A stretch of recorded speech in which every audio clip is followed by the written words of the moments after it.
Summit పై ఉన్నత స్థాయి సమావేశం తర్వాత ఉప ముఖ్యమంత్రి భట్టి విక్రమార్క మాట్లాడుతున్నారు. లైవ్ చూద్దాం. వ్యక్తుల్ని కూడా పెద్ద ఎత్తున ఆహ్వానించి ఇది మా విజన్ 2047 కి తెలంగాణ మా విజన్ ఇది.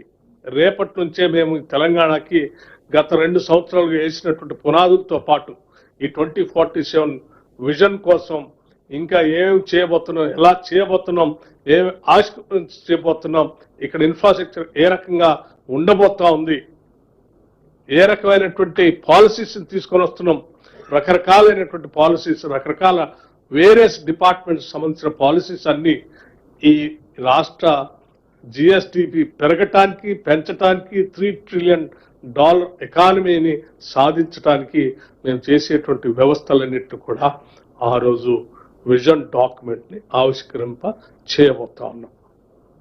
దాంతో పాటు ఈ సెలబ్రేషన్స్ చేస్తూ ఈ విజన్ డాక్యుమెంట్ రిలీజ్ చేస్తూ ఆ తదుపరి కూడా 10th, 11th, 12th కూడా ఈ ఫ్యూచర్ సిటీలో అక్కడ విజన్ డాక్యుమెంట్ తో పాటు ఆవిష్కరింపజేసినటువంటి డాక్యుమెంట్ తో పాటు మిగతా స్టాల్స్ ని వాటన్నిటిని కూడా ఈ రాష్ట్ర ప్రజలందరికీ ఓపెన్ గా చేసి వారందరూ సందర్శించి ఆ ఆవిష్కరణలో వారు కూడా ప్రత్యక్షంగా అక్కడ చూసేటట్టు కొన్ని లక్షల మంది ఆ చూసే కార్యక్రమానికి ఆ రోజు అక్కడ ఆ 3 రోజులు వ్యవస్థ చేస్తాం.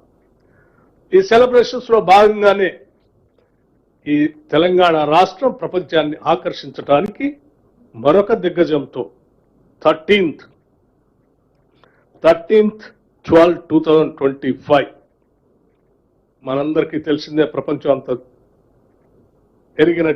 తెలిసినటువంటి ఫుట్బాల్ మ్యాచ్ లో అత్యున్నతమైనటువంటి స్థాయిని సాధించినటువంటి లియోనెల్ మెస్సీ హైదరాబాద్ నగరానికి వచ్చి ఈ ఫుట్బాల్ మ్యాచ్ హైదరాబాద్ నగరంలో ఫుట్బాల్ స్టేడియంలో, గచ్చిబౌలి స్టేడియంలో,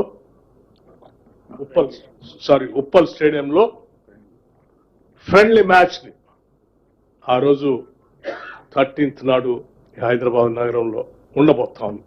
దాంతో హైదరాబాద్ ఈ తెలంగాణ రాష్ట్రాన్ని మీ అందరూ తెలిసిందే, లియోనెల్ మెస్సీ అనేటువంటి ఒక అత్యున్నతమైనటువంటి అద్భుతమైనటువంటి క్రీడాకారుడు, ప్రపంచం అంతా కూడా అతన్ని ఒక యంగ్స్టర్స్ కానీ లేకపోతే స్పోర్ట్స్ మెన్ కానీ ఒక డెమిగాడ్ లాగా చూస్తూ ఉంటారు.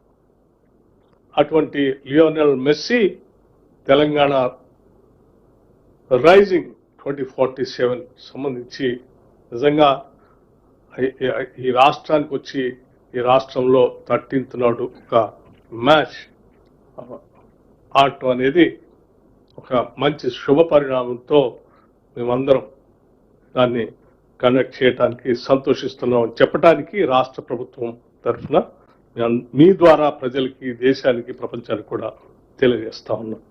ఈ కార్యక్రమాలతో మనం ఆశించేటువంటి తెలంగాణ భవిష్యత్తు ఎలా ఉండబోతుంది, ఈ రాష్ట్రం దేశంతో కాదు ప్రపంచంతో అత్యున్నతమైన అభివృద్ధి చెందిన దేశాలతో పోటీ పడటానికి రోడ్ మ్యాప్ ని మనం ఆ రోజు చూడబోతా ఉన్నాం. దయచేసి మీరు, మీ మీడియా సంస్థలు, మిత్రులు, తెలంగాణ శ్రేయోభిలాషులు, తెలంగాణ రాష్ట్రం అత్యున్నతమైనటువంటి విజయాలు సాధించాలని కోరుకునే ప్రతి ఒక్కళ్ళు కూడా ఈ కార్యక్రమానికి విరివిగా ప్రచారం ఇవ్వండి, పాల్గొనండి, దీవించండి, ఆశీర్వదించండి. అందరం కలిసి ఈ విజన్ 2047ని సాధిద్దామని చెప్పి మీ అందరికి విజ్ఞప్తి చేస్తూ ముగిస్తా ఉన్నాను. థ్యాంక్ యూ, ధన్యవాదాలు.